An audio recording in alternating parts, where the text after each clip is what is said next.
Hello, everybody. I am your local friendly therapist, and today we are going to talk about ways that you can avoid getting into a bad relationship. Now, I had to break this up into three different parts because if it was one video, it would be pretty long. Because what I'm going to talk about are the traits that you're going to look for in your partner to ensure that they can be healthy, good relationship partners. Now, even if your partner has all these traits, I do want to say that nobody can guarantee that nothing bad will happen in your relationship or that even good people will falter. Um, I wish that if we just had this list of traits in a person and we checked off all the boxes, that we could ensure that we would never ever have to deal with heartbreak or disappointment.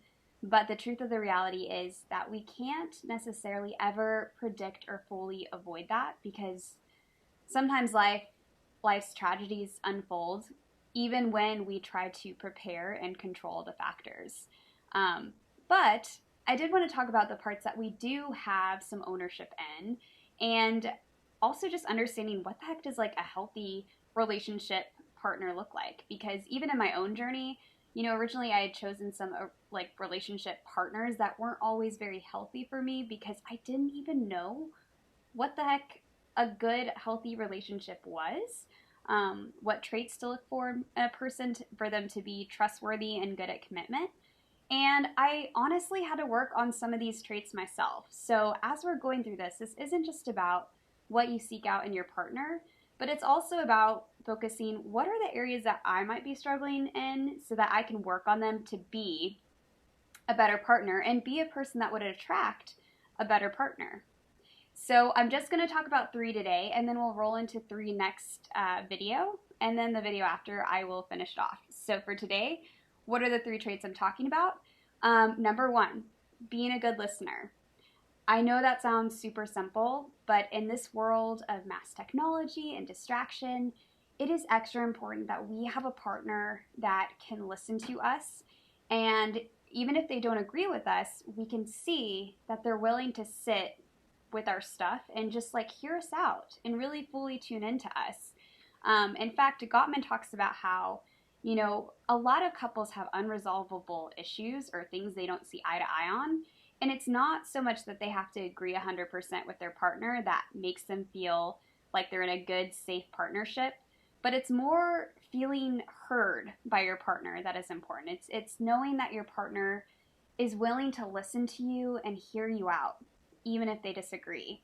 And that's what creates safety. So, really being able to tune into your partner and hear them, being able to reflect back their points at times, or just sit with them and say, oh, that sounds really difficult for you, and I'm hearing you, right? It doesn't mean you have to agree or fix the problem. I think a lot of people try to fix problems or, silver line things or do other things outside of just listening and holding space for their partner. Oftentimes, too, we'll see when couples start to get into arguments that they're almost like listening to kind of argue back or to create their defense.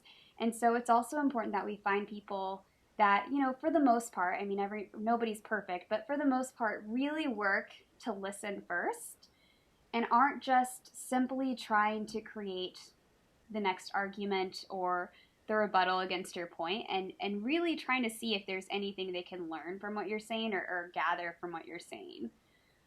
This also kind of goes in line with empathy, but truly feeling heard and listening is such a crucial, crucial element in relationships and navigating hard conversations where two people disagree. The second thing is commitment. And this might seem like a no-brainer or like every couple has commitment just because they're together and called boyfriend, girlfriend, or whatever title. But commitment is actually the ability to not create these how do I want to frame this?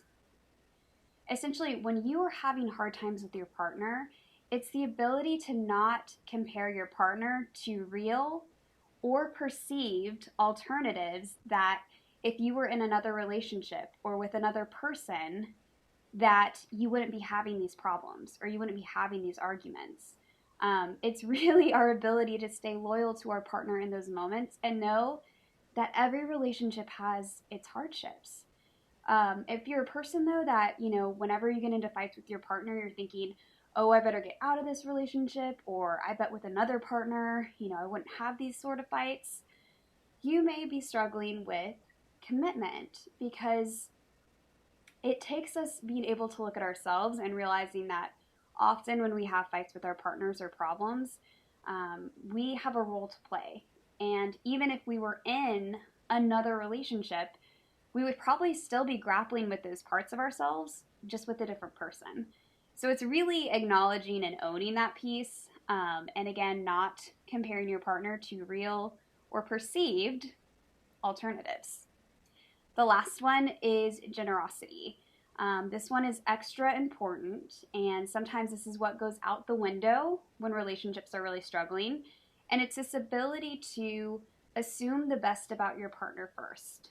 When they mess up, or when they do something and you're like, why the heck did they do this? It's really trying to figure out, okay, what are the best reasons they could have done this, or even neutral reasons they could have done this, before assuming that they did it out of malice or bad intent.